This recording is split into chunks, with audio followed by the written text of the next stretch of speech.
গ্রামের আঁকাবাঁকা রাস্তা আর রাস্তার চারপাশ জুড়ে থাকা বিভিন্ন গাছ, ফুলের গাছ, ফলের গাছ, কি অপরূপ লাগে সেই দৃশ্য। তার মধ্যে কনকনে শীতের সকাল।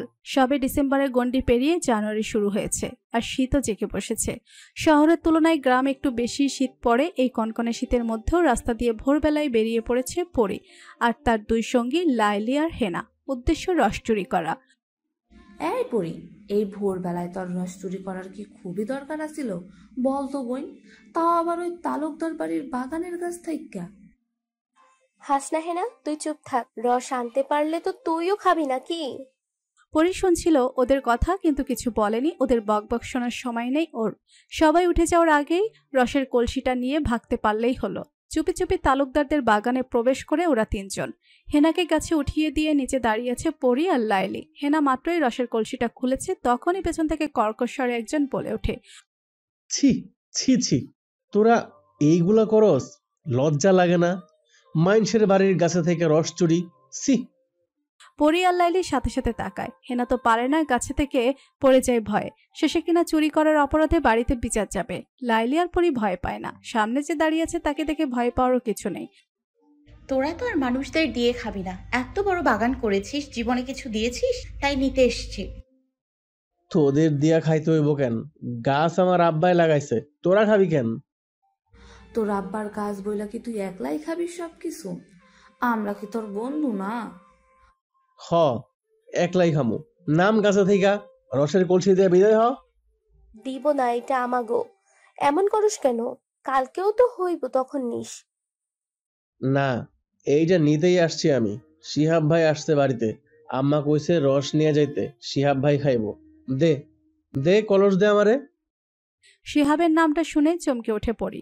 শিহাব কোথা থেকে আসলো? তাহলে কি মানুষটা বাড়িতে এসেছে? তোর ভাই আসলো কবে? আসছে, কালকে রাত্রে আসছে। সামনে ইলেকশন না, ভাই না থাকলে আব্বাই একলা সব কেমনে সামাল দিব। এর জন্যই ভাই আসছে ঢাকা থেকে। সোহান হেনার কাছে থেকে রসের কলসিটা নিয়ে চলে যায় ওদের বাড়ির দিকে। পরি দাঁড়িয়ে আছে এখনো। বিশ্বাস করতে পারছে না সোহানের কথা। সেই 7 মাস আগে শিহাবকে পরির স্কুলের সামনে বাইক নিয়ে দাঁড়িয়ে থাকতে দেখেছিল বন্ধুদের সাথে। সেই দেখাই শেষ। এই 7 মাস পরি শুধু শিহাবের আসার অপেক্ষা করেছে। আজও জানতো না যে শিহাব বাড়িতে এসেছে। ভাগ্যে সেখানে এসেছিল, তা না হলে জানতো কিভাবে? তুই সোহানের রসের কলসিটা দিয়ে দিলি, এই জন্য কি এত কষ্ট করে ভোরবেলায় ঘুম রাইখা উঠে আসছি? রাস্তায় তিনজনে হাঁটছে একসাথে। পরীকে কেমন খুশি খুশি দেখাচ্ছে, তাই দেখে লাইলি বলে, আমাদের রিজিকের রস দিয়ে দিলি আর এখন খুশিতে হাসছিস? তোদের রিজিকেরটা কে নেবে জানি না, কিন্তু আমার রিজিকেরটা তো আমি শিহাব ভাইয়ের জন্যই দিয়ে দিছি। হ, তুই আশায় থাক। শিহাব বাইরে জিনিস না তুই, যে রাগে উনি।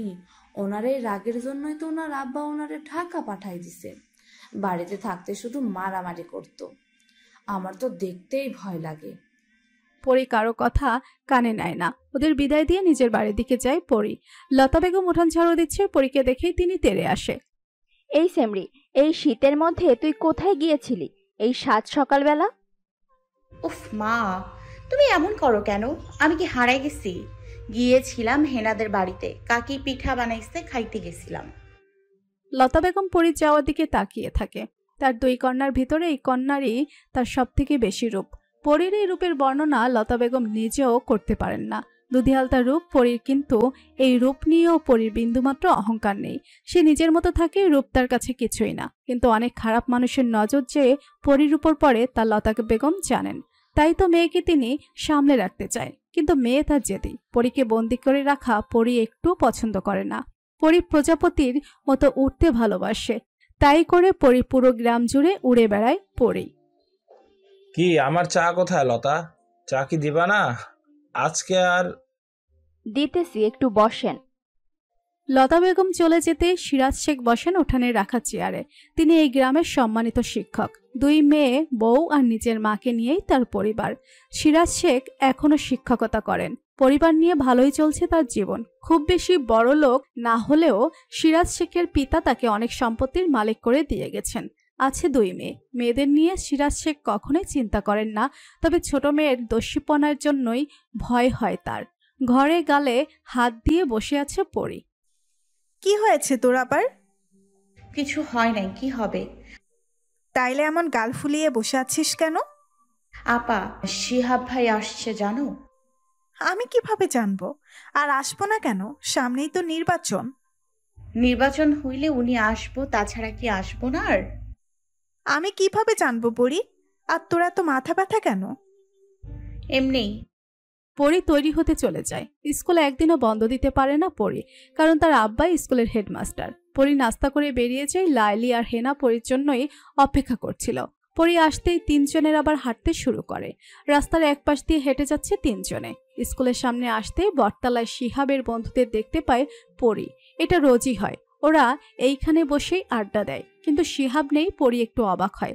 সোহান তো বলল বাড়িতে এসেছে শিহাব ভাই, তাহলে আড্ডা দিতে আসেনি কেন? মনের মধ্যে দুশ্চিন্তা নিয়ে স্কুলে যায় পরি। ওর মনে যে কি চলে একমাত্র পরিই জানে। বেলা বাজে 10টা। তালুকদার বাড়িতে যে যার কাজে ব্যস্ত। আলিশান পুরানো বাড়ি, দুতলায় পুরানো বাড়িতে দুই ভাইয়ের বসবাস। রফিক তালুকদার আর শফিক তালুকদার, দুই ভাইয়ের মধ্যে ভালোবাসার কমতি নেই, তাই তারা কখনোই আলাদা হয়নি। বাবার গড়ে রাখা এই বাড়িতেই বসবাস। আর তাদের সহধর্মিণী হলেন আয়েশা বেগম আর খাদিজা বেগম। দুই জায়ের মধ্যে গড়ে উঠেছে বোনের সম্পর্ক। খাদিজা বেগম ছোট, তার দুই মেয়ে কেয়া আর লাবণ্য। কেয়া ক্লাস 8 আর লাবণ্য ইন্টার প্রথম বর্ষের ছাত্রী। আয়েশা বেগমের দুই ছেলে শিহাব আর সোহান। সোহান এইবার নিউ 10 পরীর সাথেই পড়ে সোহান। আর শিহাবের পড়াশোনা শেষ, অনার্স শেষ করে ছাত্র রাজনীতির সাথে জড়িয়ে গেছে। রাজনীতি শিহাবের পেশা, নেশা হবেই না কেন, ছোট থেকেই তো রাজনীতি দেখে এসেছে। বাবা এলাকার চেয়ারম্যান কাকাও রাজনীতির সাথে যুক্ত। শিহাবেরও তাই না চাইতেও এই রাজনীতির প্রতি শিহাবের টান জন্মেছে। সবেমাত্র ঘুম ভাঙল শিহাবের। ঢাকা থাকে সে, শফিক তালুকদারই পাঠিয়ে দিয়েছে। কিন্তু এখন আবার ফিরে এসেছে আর কত, তাই শফিক তালুকদার নিজেই ছেলেকে নিয়ে এসেছেন। আয়েশা বেগম ছেলেকে ডাকতে এসেছেন। সেই কখন নাস্তা বানিয়ে রেখেছেন। রস এসেছে, কিন্তু কত বেলা হয়ে গেছে শিহাব ওঠে না বলেই তিনি আসেন। শিহাব, উঠবি না বাবা?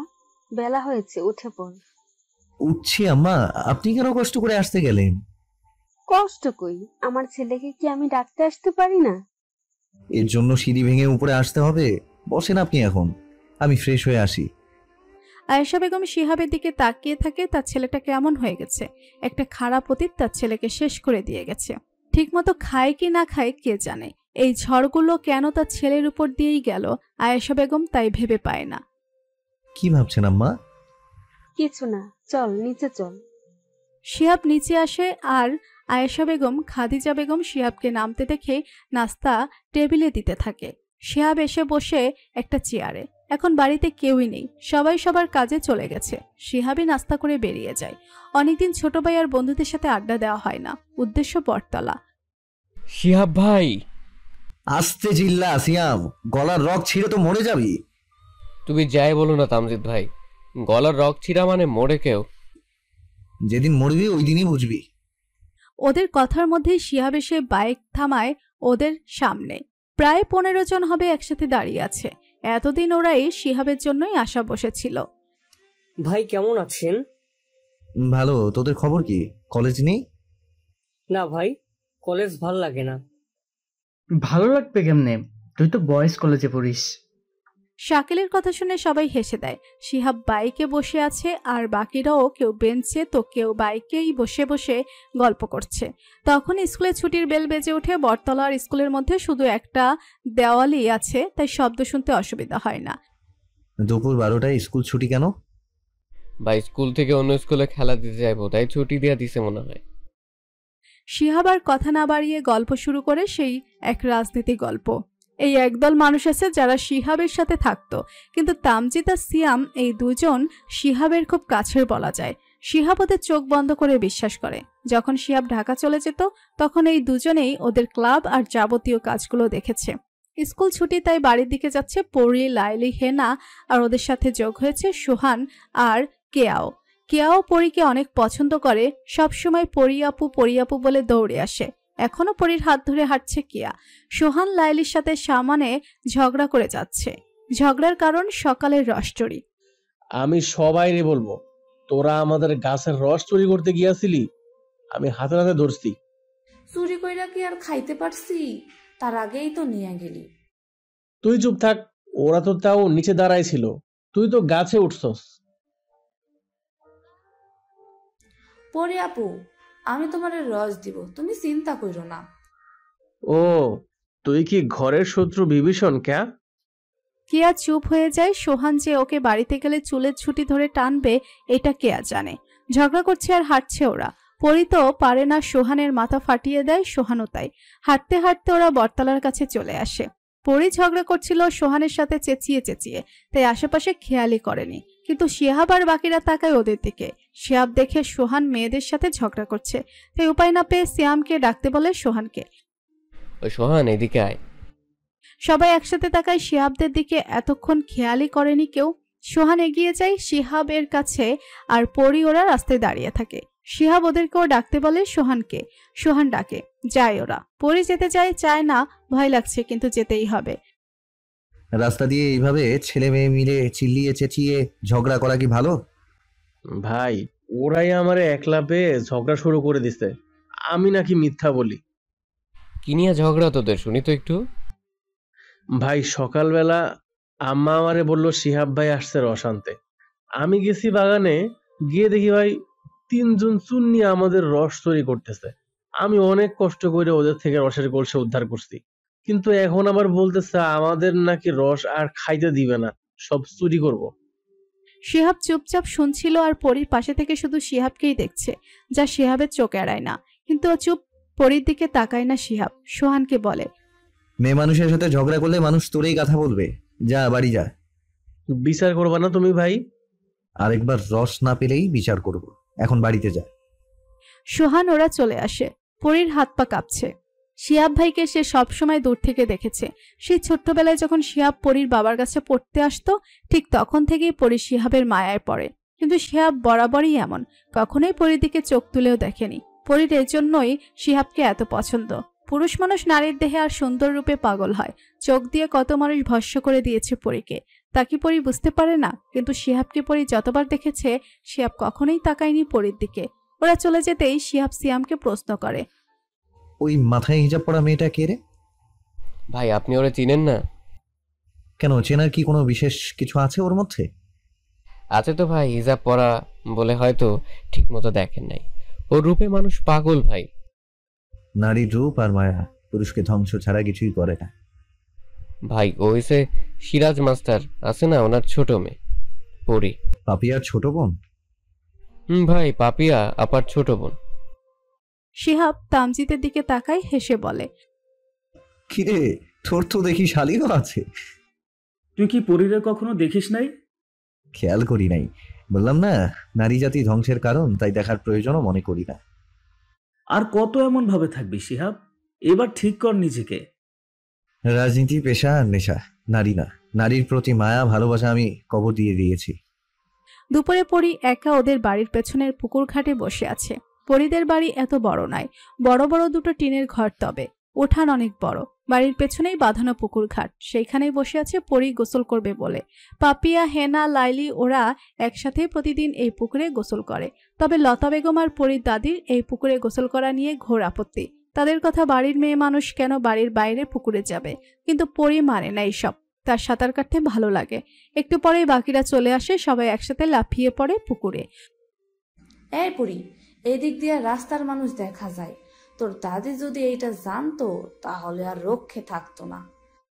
যাবেন কেমনে? বুড়ি কি এইখানে আসে? সারাদিন তো ঘরেই থাকে, আর না আসলে জানবেও না। আম্মা তো জানে, শুধু তোর জেদের কারণে কিছু বলে না। তুমি চুপ থাকো তো আপা, এই দুপুরে রাস্তা দিয়ে বেশি মানুষ যায় না। পরি কারো কথা শোনার মেয়ে নয়, নিজের যা খুশি তাই করবে।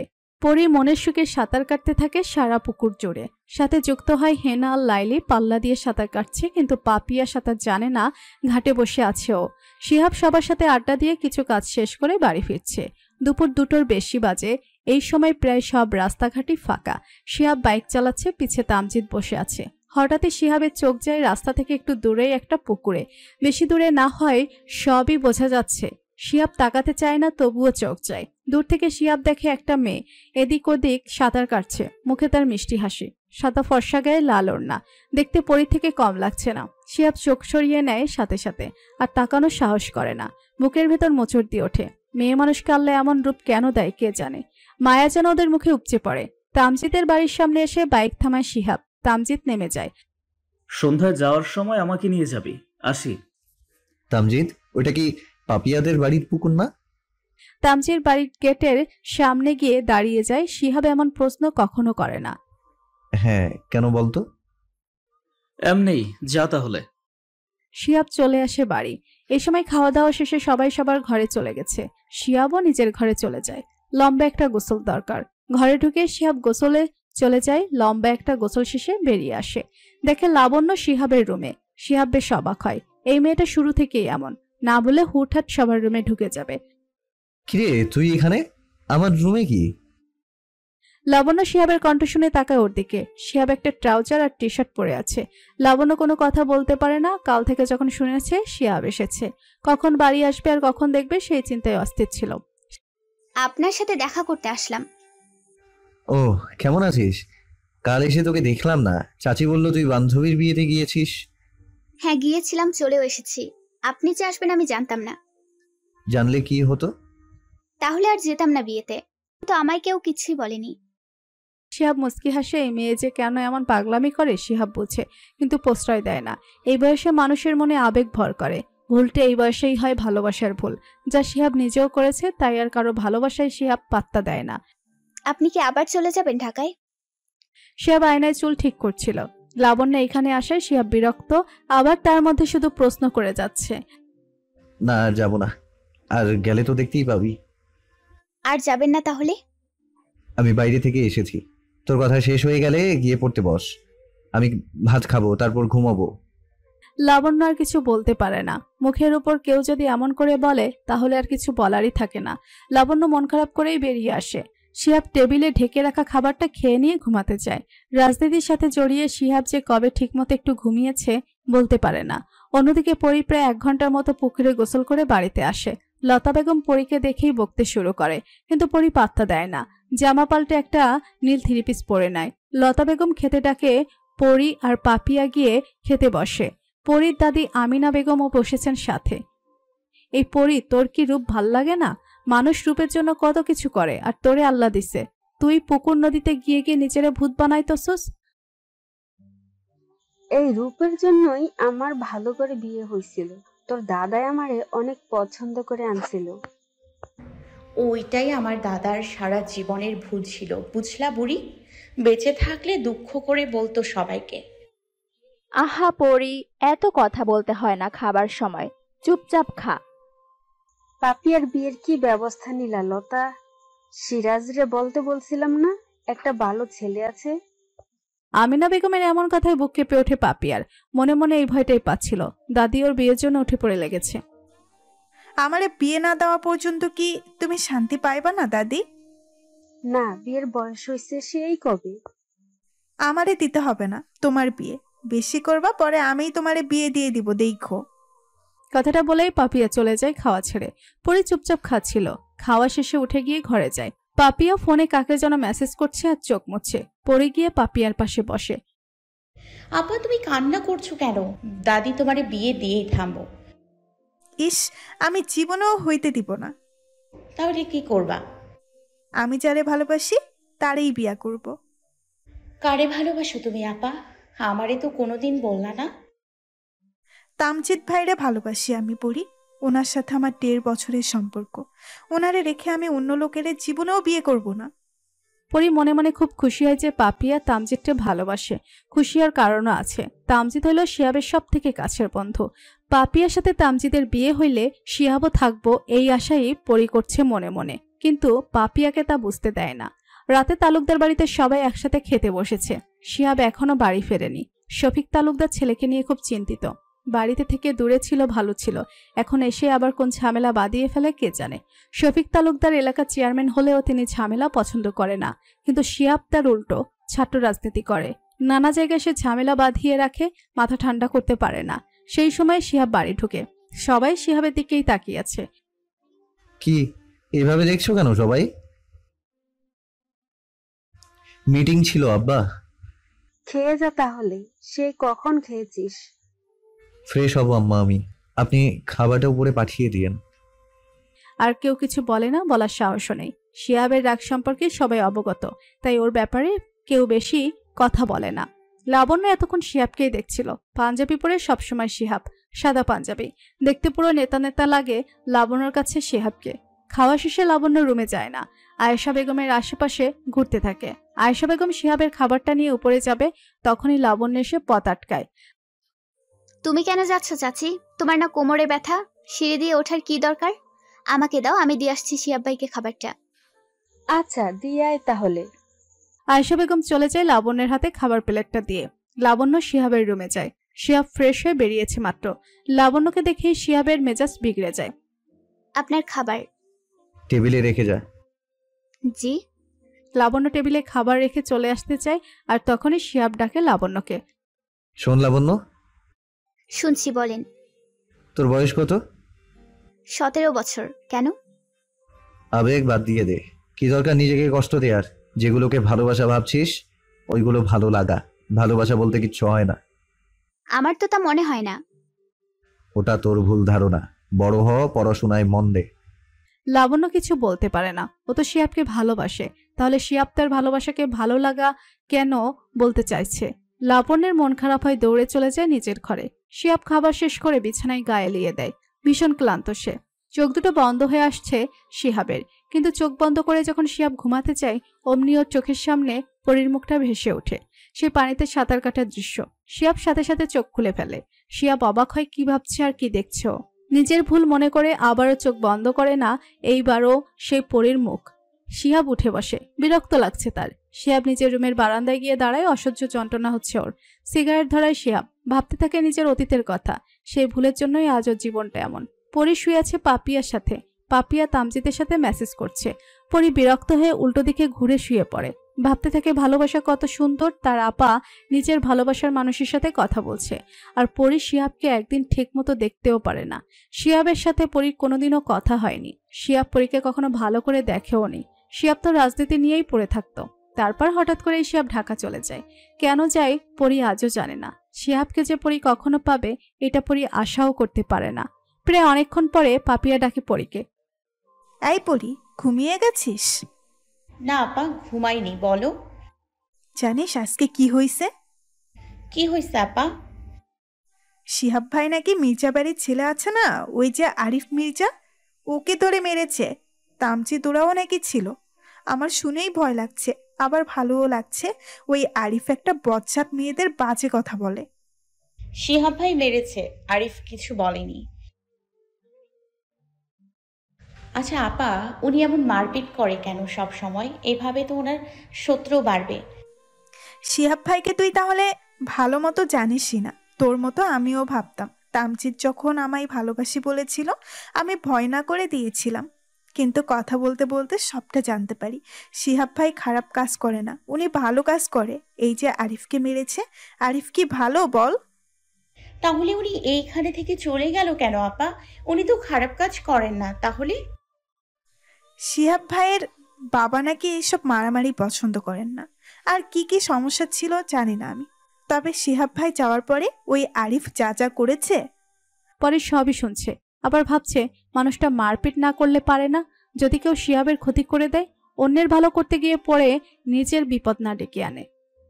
ও তোকে তো আসল কথাই বলতে ভুলে গেছি। কাল মেলায় যাবে? কোথায় মেলা আবার? কেন, ওই যে নদীর পাড়ে অনেক বড় নাকি মেলা বসেছে। তামজিৎ বলল কাল ওই মেলায় নিয়ে যাবে। নদীর পাড়ে যেতে বলেছে। ওইটা তো তুমি দেখা করতে যাবে, আমাকে বলে কি হলো? তোকেও নিয়ে যেতে বলেছে। আর লাইলি হেনাকেও বলে দিস। পরী খুশি হয়। আপার সাথে গিয়ে যদি শিহাব ভাই দেখা পায়, তাহলে তো মেঘনা চাইতেই জল। পরের দিন শুক্রবার বিকেল 4টায় পাপিয়া, পরী, লাইলি, হেনা একসাথে বের হয়। হেঁটে হেঁটে নদীর পাড়ে যায়। পরী মনে মনে শুধু একটাই দোয়া করছিল, তামজিদের সাথে যেন শিহাবও থাকে।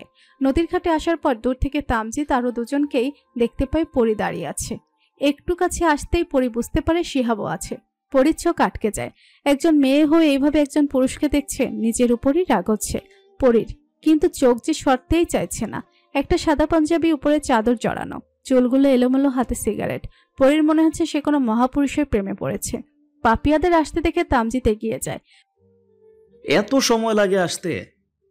সময় লাগবে না, দাদি 100টা প্রশ্ন করে। তোমার ওই বুড়ি দাদির কি তোমার দাদার কাছে যাইতে ইচ্ছা করে না? এই যে একলা একলা জীবন পার করতেছে। পাপিয়া গরম চোখে তাকায়। শিহাব ভাই কেমন আছে?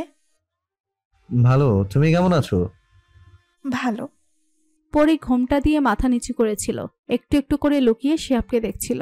ওদের কথা শেষ হতেই ঘাটে নৌকা এসে ভিড়ে একে একে সবাই উঠে বসে। সবাই ঠিকভাবে বসলেও মানুষ বেশি হওয়ায় পরি আর বসার জায়গা পায় না। আবার এই ছোট নৌকায় দাঁড়িয়ে যাওয়া সম্ভব না। চাইলে এখানে বসতে পারো, আমি দাঁড়িয়ে যাচ্ছি। সবাই তাকায় ওর দিকে, শিহাব কারো দিকেই তাকায় না। ও নিজেই অবাক। পরি চিন্তা করে দাঁড়িয়েও যেতে পারবে না, তাই চুপচাপ গিয়ে বসে পড়ে আর শিহাব ঠিক পরির সামনেই দাঁড়ায়। নৌকা চলতে শুরু করে। শিহাব দাঁড়িয়ে তো আছে, কিন্তু ওর চোখ স্থির রাখতে পারছে না। না চাইতেই ও বারবার পরির ফর্সা পায়ের দিকে চোখ যাচ্ছে। কালো পাথরের নুপুর পড়া শিহাবের অন্যরকম লাগে। ও কি না একটা মেয়ের পায়ের দিকে নজর দিচ্ছে? নৌকা গিয়ে ওই পারে ঘাটে থামে। সবাই থেমে যায়। 5 মিনিট হাঁটলেই মেলা। পরি লাইলি আর হেনার সাথে হাঁটছে। শিহাব তামজিদের সাথে কথা বলছে আর হাঁটছে, কিন্তু চোখ ওই পরির পায়ের দিকেই যাচ্ছে। নিজের চোখকে কিভাবে আটকে রাখতে হয় জানিস? কি কস না কস, চোখ আবার কেমনে আটকে রাখে? যেই জিনিসে চোখ দেয়া পাপ, সেই জিনিসে বারবার চোখ গেলে কি করার আর? চোখ তো আটকে রাখতেই হবে। তামজিদ কিছুই বুঝে না শিহাবের কথা। হাঁটতে হাঁটতে মেলায় এসে পড়ে ওরা। অনেক বড় মেলা বসেছে। সবাই একসাথে হাঁটছে আর জিনিসপত্র দেখছে। শিহাব নেই। ও একটা দোকানে গিয়ে চা খেতে বসেছে। মেয়ে মানুষের পিছে পিছে ঘোরা শিহাবের সাথে যায় না। আশেপাশে দেখছে, হঠাৎই চোখ যায় দূরে পরির দিকে। একমোট নীল চুড়ি হাতে নিয়ে দেখছে। শিহাব মনোযোগ দিয়ে তাই পরির হাতের দিকে খেয়াল করে। ফর্সা হাতে নীল চুড়িগুলো ফুটে উঠেছে। এই চুড়ি পরার দৃশ্য যে শুধু শিহাবের চোখে পড়েছে তাই নয়, দূরে বসে থাকা আরিফ মির্জার চোখেও পড়েছে। আরিফ দেখেই এগিয়ে আসে পরির দিকে। পরি চুড়িগুলো কিনে সামনের দিকে ঘুরতে কারোর সাথে ধাক্কা খায়। পরে যেতে নিলেই আরিফ পরির হাত ধরে ফেলে। শিহাব এই দৃশ্য দেখে বুকের মতো মোচড় দিয়ে ওঠে। কেন ওঠে শিহাব জানে না। পরি আরিফকে দেখেই হাত ছাড়িয়ে নেয়, চলে আসতে চায়, কিন্তু আরিফ বলে ওঠে, নাম কি তোমার? পরি। নামটা বলেই পরি চলে আসে। আরিফ তাকিয়ে থাকে পরির যাওয়ার দিকে। শিহাব এগিয়ে আসে আরিফের দিকে, ওর কাঁধে হাত রাখে। আরিফ ঘুরে তাকায়। মেরেছিলাম না কাল, একদিনেই ভুলে গেলি? বেশি বাড়াবাড়ি করছিস তুই শিহাব, এর ফল খারাপ হবে। ফল যাই হোক, নজর ঠিক রাখবি এখন থেকে। আরিফের উপর কেন যেন শিহাবের প্রচন্ড রাগ হয়। মেলা না হলে এতক্ষণ মেরে দিত আরিফকে, কিন্তু এখন পারছে না, তাই কলা ছেড়ে দিয়ে চলে আসে। পরি একাই ঘুরছে মেলায়। পাপিয়ারা কোথায় পরি জানে না। এত বড় মেলা। পাপিয়ারা মেলা থেকে বেরিয়ে আসে। একটু পরে শিহাবও আসে, কিন্তু পরি নেই। পাপিয়া ভেবেছিল হেনা বা লাইলির সাথে হবে, কিন্তু ওরাও এসে পরির কথাই জিজ্ঞেস করে। পাপিয়া চিন্তায় পড়ে যায়, এত বড় মেলায় কোথায় খুঁজবে পরিকে। তামজিদ পরি কই গেল? এত বড় মেলা এখন তামজিদ পরি কই গেল? এত বড় মেলা এখন কোথায় খুঁজবো পরিকে? সন্ধ্যা নেমে গেল। চিন্তা কেন করছো? এখানে থাকো, আমরা আবার গিয়ে দেখছি মেলা ছাড়া অন্য কোথায় যাবে। শিহাবের মনে মোচড় দিয়ে ওঠে। আরিফও তো মেলায়। দৌড়ে মেলার ভেতরে যায় শিহাব, পিছে তামজিদও যায়। শিহাব এদিক ওদিক খুঁজতে থাকে। এখন সন্ধ্যা, দিনের আলো একেবারেই নেই। শিহাব এদিক ওদিক ঘুরেও পরীকে কোথাও দেখতে পায় না। শিহাবের মনে ভয় ঢুকে। তখনই চোখ পড়ে সামনে থাকা চুড়ির দোকানে। পরি আবার ওই সেই নীল চুড়ি দেখছে। শিহাবের প্রচন্ড রাগ হয়। এই মেয়েকে খুঁজে পাগল হয়ে যাচ্ছে সবাই, আর ওই চুড়ি নিয়ে ব্যস্ত। শিহাব এগিয়ে গিয়ে পরির হাত চেপে ধরে। পরির সাথে সাথে তাকায় শিহাবের দিকে। এই মেয়ে, তুমি পাগল? সন্ধ্যা হয়ে গেছে, সবাই চলে যাচ্ছে, আর তুমি চুরি দেখছো? তোমার বোন চিন্তায় পড়ে গেছে। কতগুলো মানুষকে হয়রানি করালে তুমি। পরি অবাক হয় ও কি করেছে। তখন নীল চুড়ি নিয়েছিল, কিন্তু পড়ে যাওয়ার ভেঙে গেছে, তাই আবার নিতে এসেছিল। আমি তো চুড়ি নিতে এসেছি। শিহাব হাত ছেড়ে দেয় পরির। শিহাব হাত ছাড়তেই পরির নতুন কেনা নীল চুড়ির 3টে চুড়ি ভেঙে পড়ে যায় নিচে। শিহাব বুঝতে পারে ওর হাতের চাপে চুড়িগুলো ভেঙেছে। শিহাব দোকানের দিকে তাকায় দেখে নীল চুড়ি। এক মুঠো চুড়ি হাতে নিয়ে পরির হাতে পরিয়ে দেয় শিহাব। সবকিছু এত তাড়াতাড়ি হচ্ছে, পরি শুধু চুপচাপ দেখছে। পরি তাকায় শিহাবের দিকে, শিহাবও তাকায়। এর প্রথম সামনে থেকে পরির মুখ দেখছে শিহাব। শিহাবের মনে হচ্ছে সে সত্যিই কোনো পরি দেখছে। চোখ সরিয়ে নেয় শিহাব। আমি ভেঙেছি, তাই আমি পরিয়ে দিলাম। আমি কারো ঋণ রাখি না। পাপিয়া দাঁড়িয়ে কান্না করছে। শিহাব পরীকে নিয়ে বেরিয়ে আসে। পাপিয়ার সামনে এনে পরির হাত ছেড়ে দেয়। কোথায় ছিলি তুই? মেলাই ছিলাম আপা, কোথায় যাব? তুমি কান্না করতেছো কেন? বাড়িতে চল, আম্মা আজকে আর বাড়িতে ঢুকতে দিবে না। চলো। এই দাঁড়া, তোর হাতে রক্ত কেন? চুড়ি পরতে গিয়ে কাটছে আপা, ওইটা কিছু না, চলো। শিহাব সবই শুনেছে। ওর হাতের চাপেই যে পরীর হাত কেটেছে তা বুঝতে বাকি নেই শিহাবের, কিন্তু অবাক হয় পরীর কথা শুনে। মেয়েটা মিথ্যে বলল কেন?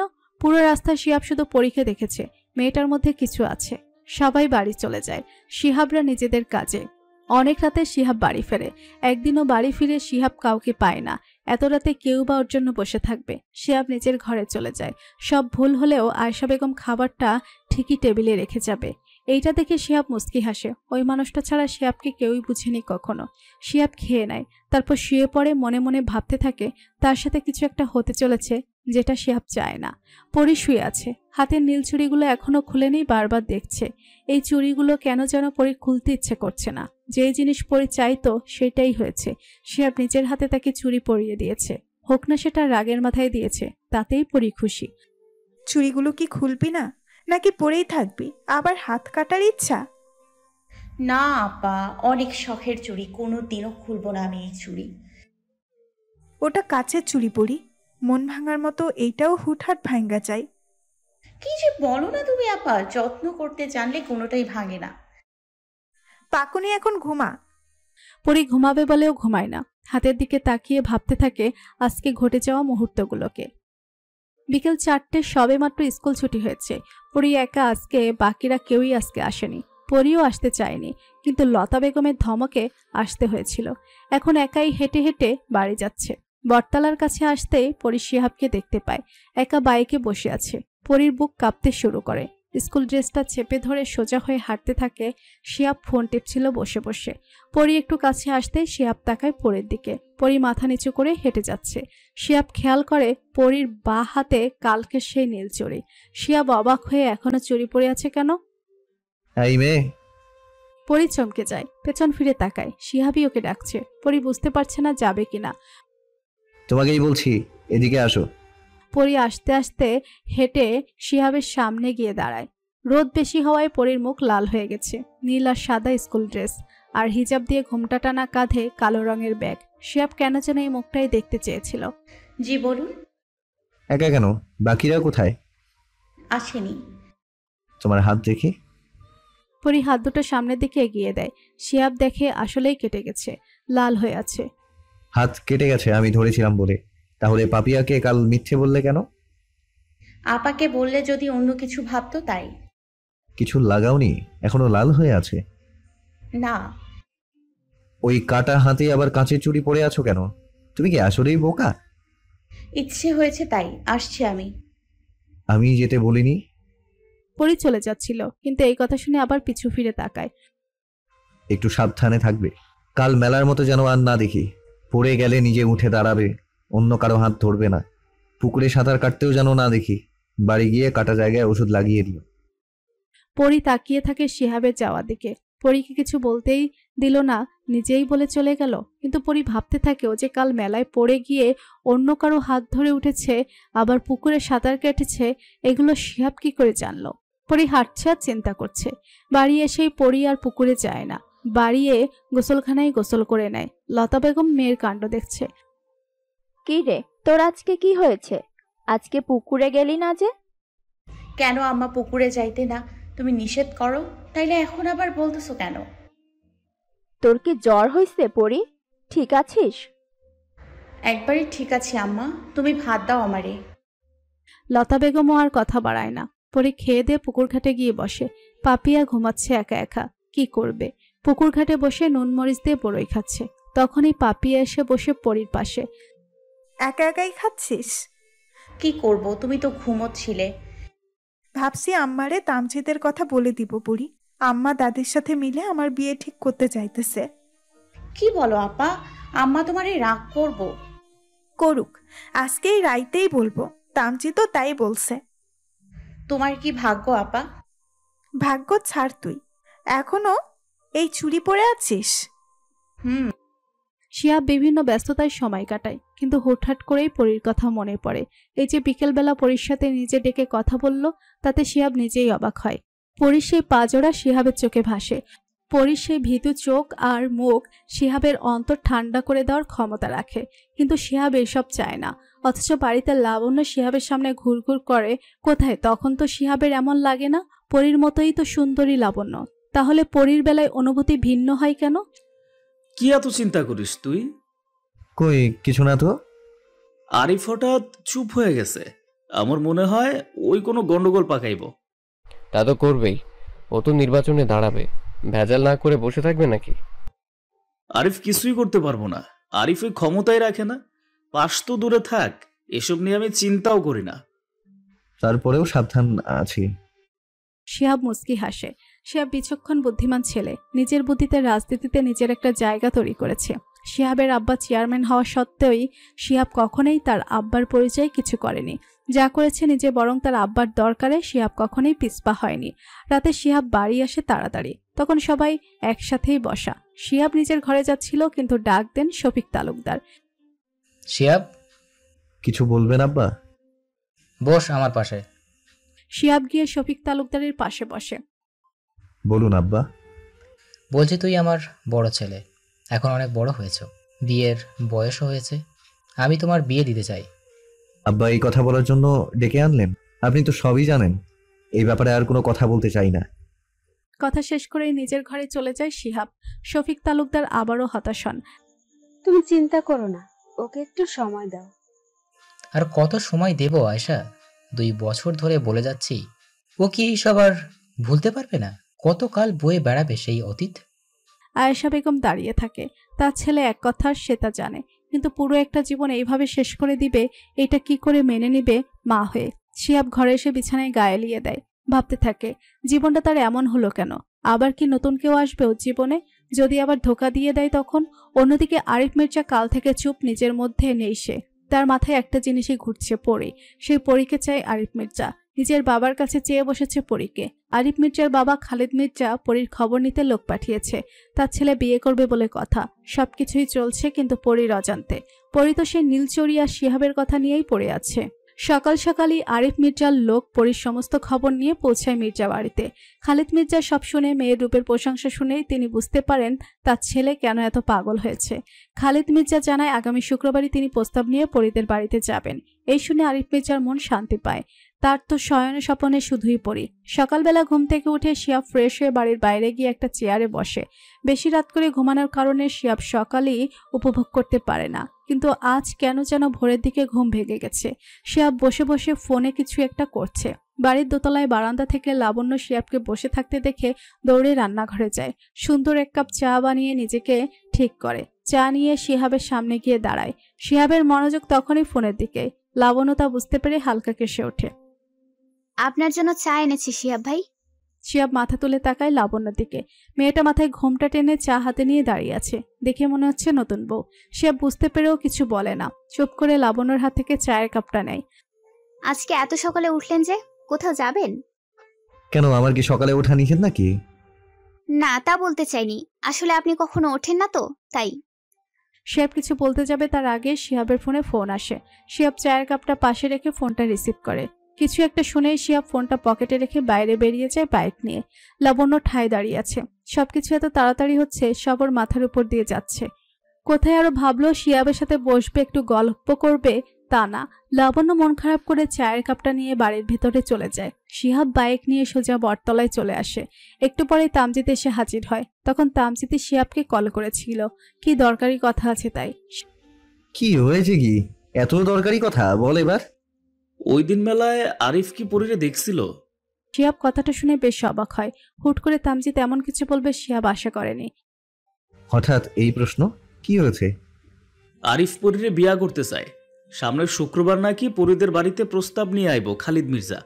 আমি জানি ওই দিন মেলায় পরীরে আরিফ দেখছে। শালা বদমাইশ একটা। আরিফ পরীরে বিয়া করতে চায়, এই কথাটুকু শুনে শিহাব পুরো বিষয়টা বুঝতে পারে, কিন্তু মনের ভিতর অশান্তি শুরু হয়। পরীর মতো একটা মেয়ের শেষে কিনা আরিফের মতো একটা মানুষ জুটবে। সিরাজ স্যার কি জানে এই সব কিছু?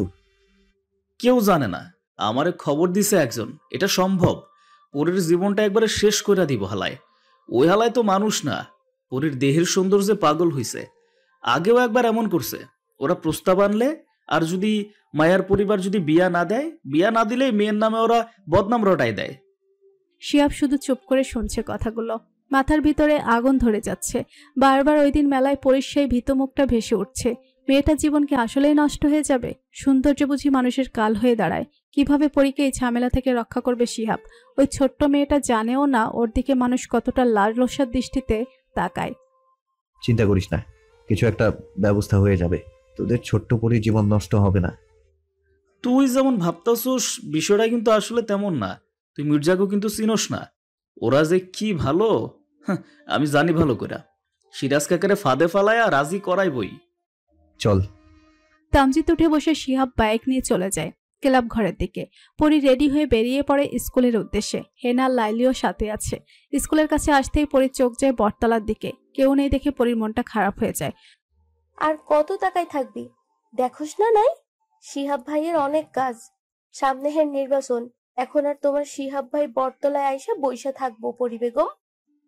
চুপ কর, আমি তাকায় থাকবো, যত ইচ্ছা তাকায় থাকবো। তোর কি? আমার কি? তোর জামাই হইলে শিহাব ভাই আমার দুলা ভাই হইব, আর কি? কথাটা শুনে পরি লজ্জা পায়। সত্যি যদি এমন হয় শিহাব পরির জামাই হইতো, ইস, পরির মনে হয় লটারি লেগে যাইত। মনে মনে কত স্বপ্ন যে বাজপুনে পরি, অথচ এইসবের কোনো বাস্তবতা নেই। পরি জানাই না এই ভালোবাসার শেষ পরিণতি কি। সারাদিন এদিক ওদিক ঘুরে ফিরে বিকেলের দিকে শিহাব বাড়ি ফেরার উদ্দেশ্যে বাইক নিয়ে বাড়ির রাস্তা ধরে। সাথে অবশ্য তামজিদ সবসময় আছে। বটতলার কাছে আসতেই শিহাবের কেন যেন মনে হয় একটু দাঁড়াতে। বাইক থামায় শিহাব। পকেট থেকে ফোন বের করে দেখে স্কুল অনেক আগেই ছুটি হয়ে গেছে। আবার বাইক নিয়ে চলে আসে। তামজিদকে ওর বাড়ির সামনে নামিয়ে দিয়ে শিহাব বাড়ি ফিরে আসে। নিজের ঘরে না গিয়ে সোজা বাবার ঘরে যায় শিহাব। শফিক তালুকদার তখন শুয়েছিলেন। হুট করে ছেলেকে নিজের ঘরে আসতে দেখে উঠে বসে। কিছু বলবি বাবা? কাল আপনি বলেছিলেন না আমার বিয়ে দিতে চান আব্বা? আমি বিয়ে করতে চাই আব্বা। শিহাবের মুখে এমন কথা শুনে শফিক তালুকদার জন্য আকাশ থেকে পড়ে। বিয়ে করতে চাও তুমি? ভেবে বলছো তো? ভেবেই তো বলছি।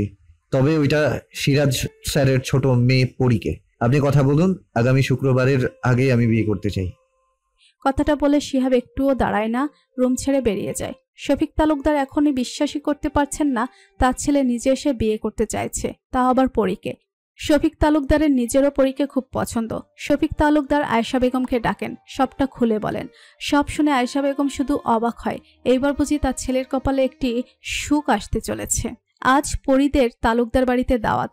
আগে পরে অনেকবার এ যে কোনো অনুষ্ঠান ও পরীদের তালুকদার বাড়িতে দাওয়াত করা হতো, কিন্তু এবার তো কোনো অনুষ্ঠান নেই। তারপরও কেন দাওয়াত করা হলো সেটা বুঝতে পারছে না সিরাজ শেখ। কিন্তু যেতে তো হবেই। এই কথা শুনে আর কেউ খুশি না হলেও পরী মহা খুশি। পরী নেচে নেচে আয়নার সামনে দাঁড়িয়ে রেডি হচ্ছে। পাপি অলরেডি রেডি হয়ে বসে আছে। পরী নীল রঙের একটা জামা পরে নেয়, লম্বা চুলগুলো বেনি করে মাথায় ঘুমটা টেনে দেয়। হাতে পরে নেয় শিহাবের দেওয়া সেই নীল চড়িগুলো। সন্ধ্যার একটু আগেই ওরা বেরিয়ে যায় তালুকদার বাড়ির উদ্দেশ্যে। আর কারো মনে কোনো প্রশ্ন না থাকলেও সিরাজ শেখ বিষয়টা নিয়ে চিন্তিত। পরীদের বাড়ি থেকে তালুকদার বাড়ি বেশি দূরত্ব নয়। তালুকদার বাড়ির সামনে আসতেই পরীর বুকটা কেঁপে ওঠে। আজ কয়দিন হলো শিহাবকে দেখে না পরী, আজ যদি না থাকে। তালুকদার বাড়িতে প্রবেশ করতে আয়েশা বেগম দৌড়ে আসেন। সবার সাথে কথা বলে এগিয়ে যায় পরীর দিকে। পরী আয়েশা বেগমকে সালাম দেয়। পরীকে দেখে কিয়াও দৌড়ে আসে। আরে পরী আপা, তুমি? আল্লাহ, তুমি আমাদের বাড়িতে আইছো, আমারে আগে বললা না কেন? কেমন করবো, আমি তো জানছি স্কুল থেকে আসার পরে। এই কিয়া, মেয়েটার বাইরে দাঁড় করিয়ে রাখছো কেন? ভেতরে আসতে দে, তারপর গল্প করিস। আয় মা, ভেতরে আয়। পরীকে টেনে নিয়ে বাড়ির ভেতরে ঢুকে কিয়া। পরী পুরো বাড়ির দিকে চোখ বুলায়। কি সুন্দর এই বাড়ি, পুরো রাজপ্রাসাদের মতো।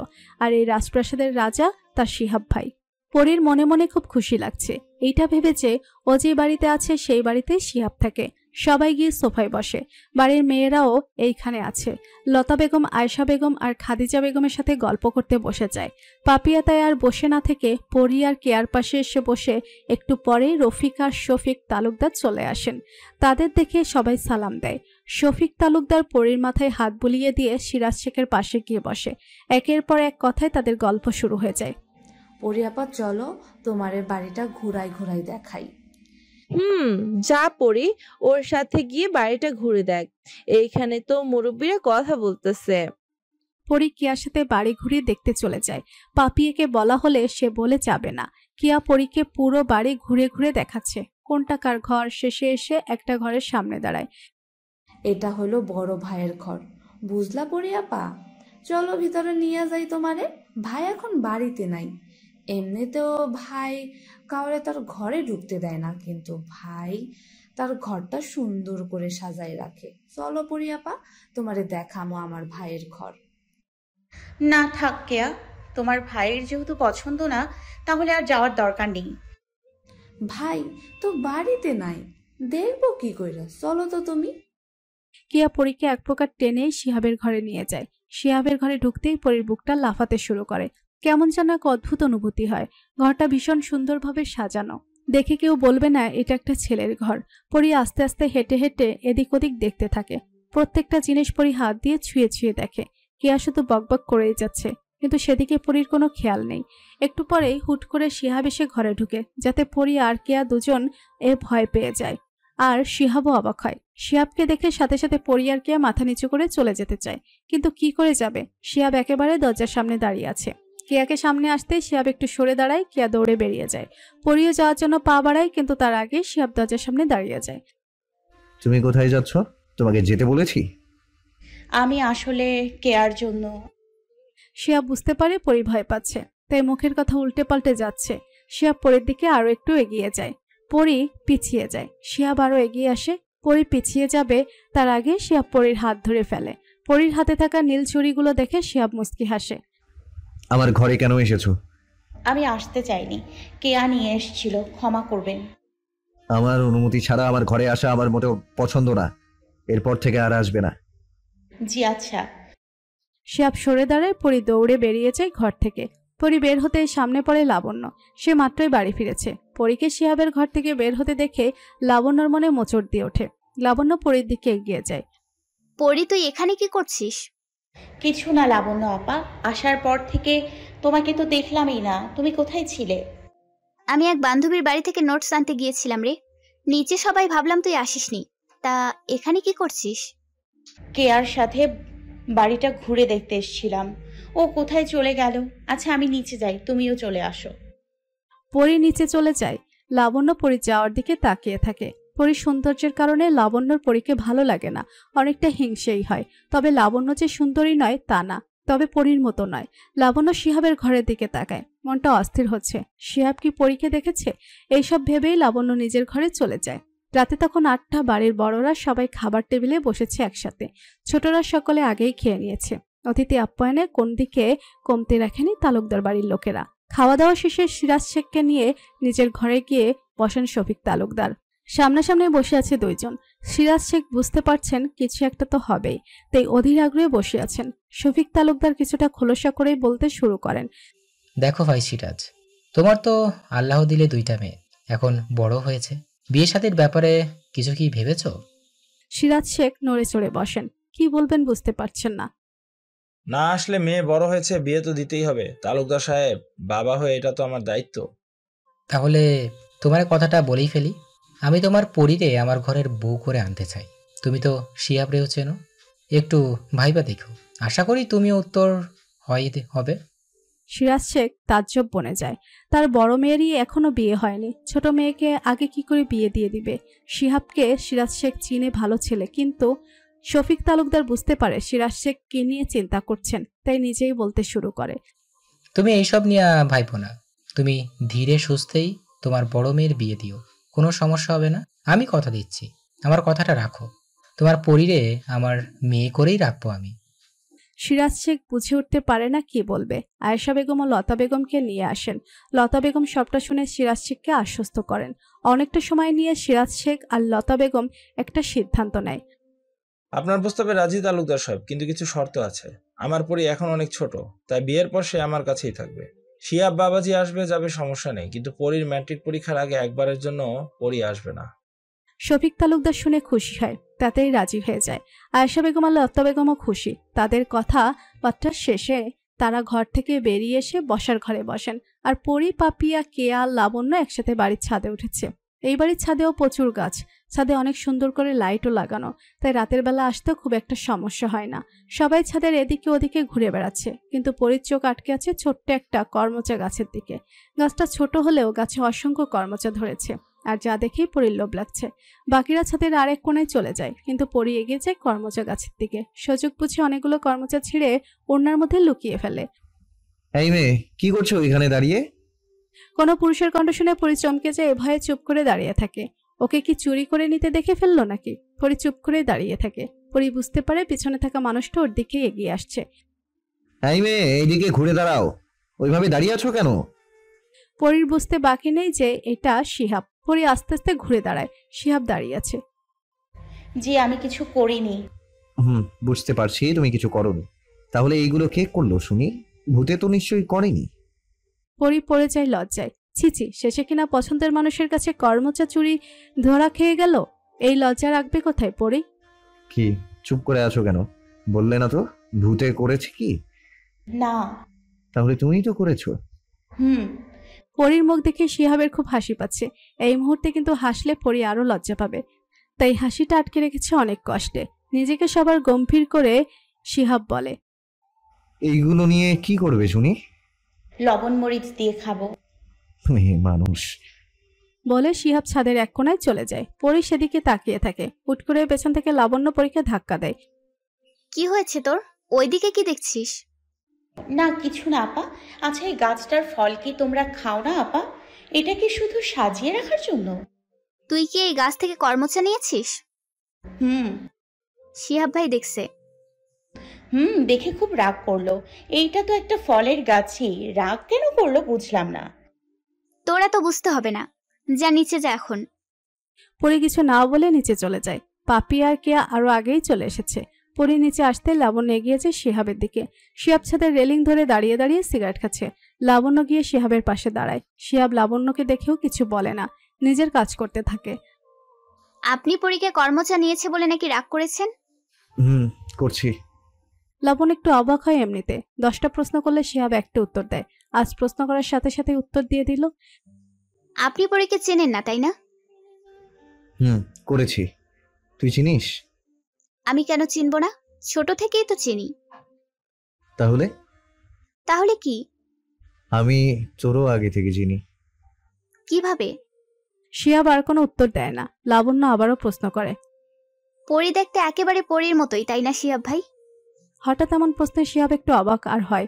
তবে প্রশ্নের উত্তর বোধহয় শিহাবের জানা। পরীর থেকে সুন্দর আর কোমল মনের মেয়ে শিহাব আগে কখনো দেখেছে বলে শিহাবের জানা নেই। পরী আসলে পরীর মতো সুন্দর, আর যা শিহাব চাইলেও অস্বীকার করতে পারবে না। হয়তো না, আপনি হয়তো খেয়াল করে দেখেননি। নীল রঙের ড্রেসে পরীকে কি সুন্দর দেখায়, আর হাতে কি সুন্দর নীল রঙের চুড়ি পরেছে, দেখেছেন? আর কিছু বলবি? কেন বিরক্ত হয়ে যাচ্ছেন? নিচে যা। লাবণ্য কিছুটা সময় নেয়, তারপর নিচে চলে যায়। লাবণ্য বুঝতে পারে ওর উপর শিহাব খুব বিরক্তি হয়, কিন্তু লাবণ্যই বা কি করবে, বেহায়া মন। শিহাব ছাড়া যেন কিছুই বোঝে না। লাবণ্য নিচে যেতেই শিহাব একটা দীর্ঘশ্বাস ফেলে। শিহাব জানে লাবণ্য কেন পরীর কথাগুলো এইভাবে বলল। লাবণ্য জানতে চায় শিহাব পরীকে খেয়াল করে দেখেছে কিনা। শিহাব ছাদে থেকে নেমে নিজেও নিচে চলে আসে। পরীরা দাঁড়িয়ে আছে বিদায় নিয়ে বাড়ি যাবে। পরীর অশান্তি চোখ বারবার শিহাবকে খুঁজে চলেছে। তখনই চোখে পড়ে সিঁড়ি দিয়ে নামতে থাকা শিহাবকে। শিহাব এসে সিরাজ শেখের সাথে কথা বলে লতা বেগমের সাথেও। সিরাজ শেখ শিহাবের মাথায় হাত বুলিয়ে দেন। সবার কাছ থেকে বিদায় নিয়ে বেরিয়ে পড়ে পরীরা। পরীরা যেতেই আবার লাবণ্য উঠে পড়ে লাগে পরীর কেন হুট করে এসেছে সেই কথা জানার জন্য, কিন্তু কেউই সঠিকভাবে বলতে পারে না। যে যার ঘরে চলে যায়। রাতে রফিক তালুকদার শফিক তালুকদারকে সবটা খুলে বলেন। সব শুনে শফিক তালুকদারও খুশি হয়, আর ভাইপো যে বিয়ে করতে রাজি হয়েছে এতেই অনেক। সকাল থেকেই লতা বেগম কাজে ব্যস্ত হয়ে পড়েছে। সব কাজ তাকে একা করতে হচ্ছে। মেহমান আসবে বলে কথা। পরী সেই সকালে স্কুলে চলে গেছে। যদিও লতা বেগম যেতে নিষেধ করেছিলেন, কিন্তু সিরাজ শেখ যেতে বলেন। আজ যে পরীদের বাড়িতে কারা আসবে বা কেউ আসবে এটা পরীর সম্পূর্ণই অজানা। লতা বেগম বিকেলের মধ্যেই সকল আয়োজন শেষ করে ফেলে। পরীও ততক্ষণে বাড়ি ফিরে এসেছে। পরী বাড়ি ফিরতে লতা বেগম তাড়া দিয়ে গোসলে পাঠায়। লতা বেগম পুকুরে যেতে নিষেধ করলেও পরী দৌড়ে পুকুরে পড়েই যায়। প্রায় অনেকটা সময় নিয়ে পরী গোসল করে বাড়ি আসে। চুল মুছতে মুছতে পরী নিজের ঘরে ঢুকতে যাবে, তার আগেই কারোর সাথে ধাক্কা খায় পরী। সাথে সাথে পরী সিঁড়ির উপর পড়ে যায়। মাগো, কোন হনুমান রে আমাকে ধাক্কা দিল? আমি হনুমান? কোন দিক দিয়ে বলো তো? পরে গিয়ে পায়ে ব্যথা পাওয়ায় পরী এতক্ষণ চোখ মুখ খিচে বন্ধ করে রেখেছিল, তাই সামনে থাকা মানুষটাকে দেখতে পায়নি। এখন কোনো পুরুষের কণ্ঠ শুনে পরী চোখ খুলে সামনে তাকাতেই বিষম খায়। পরি যেন নিজের চোখকেও বিশ্বাস করতে পারছে না। সামনে শিহাব দাঁড়িয়ে আছে। পরি কি করবে, কোথায় যাবে কিছুই ওর মাথায় ঢুকছে না। পরি এখনো সিঁড়িতেই বসে আছে। শিহাব পরির দিকে নিজের হাতটা বাড়িয়ে দেয়। পরি এদিক ওদিক না তাকিয়ে শিহাবের হাত ধরে উঠে দাঁড়ায়। আপনি এখানে আমাদের বাড়িতে? কেন, তোমাদের বাড়িতে কি মানুষের আসা নিষেধ? শুধু হনুমানদেরই আসার অনুমতি আছে নাকি? সেইটা কখন বললাম? আমার জন্মের পর কখনোই তো আপনাকে আমাদের বাড়িতে আসতে দেখিনি, তাই বলেছি। কথাটা শুনে শিহাব একটু মুচকি হাসে। তোমার জন্মই তো হয়েছে সেই দিন। কথাটা বলে শিহাব পরির সামনে দিয়ে পরির মায়ের ঘরের দিকে চলে যায়। পরি শুধু শিহাবের যাওয়ার দিকে তাকিয়ে আছে। ওর কাছে এখনো সবকিছু স্বপ্নের মতো লাগছে। পরি দৌড়ে নিচের ঘরে চলে আসে।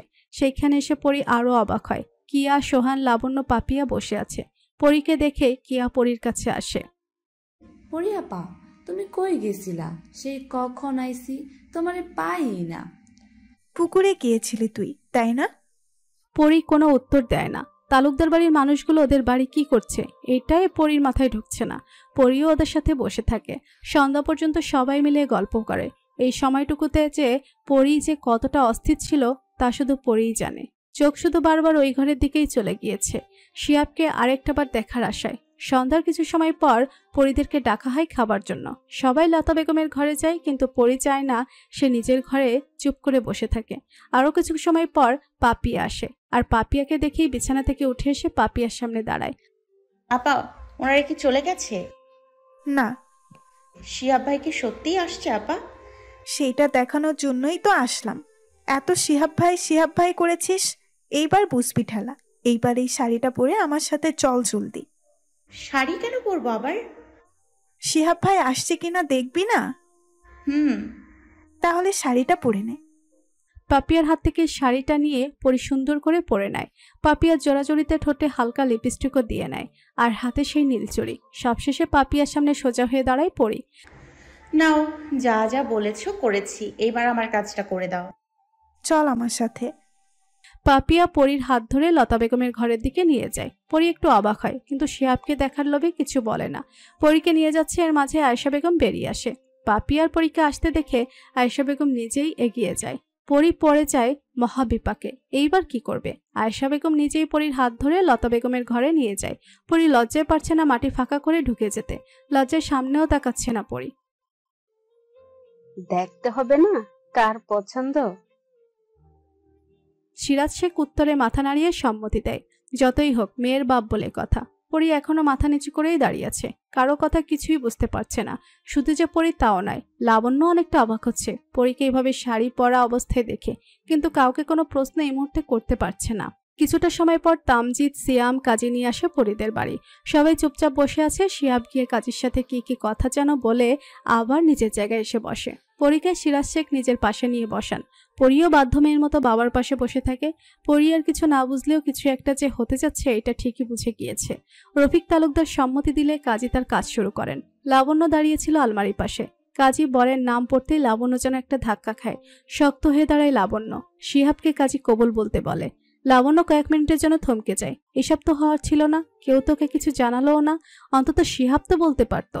লাবণ্যর মনে হচ্ছে কেউ ওর গলা চেপে ধরেছে। লাবণ্য চোখ শিহাবের দিকে, শিহাবের চোখ পরির দিকে। শিহাব কবুল বলে দেয়। আর এইটুকু সময়ে পরিও আর বুঝতে বাকি নেই কি হচ্ছে। কাজী এবার পরিকে কবুল বলতে বলে। পরির সাথে সাথে সিরাজ শেখের দিকে তাকায়। পরির চোখ জলজল করছে। পরি একটু সময় নেয়, কবুল বলে দেয়। শিহাব পরির দিকে তাকায়। পরি মাথা নিচু করে বসে আছে।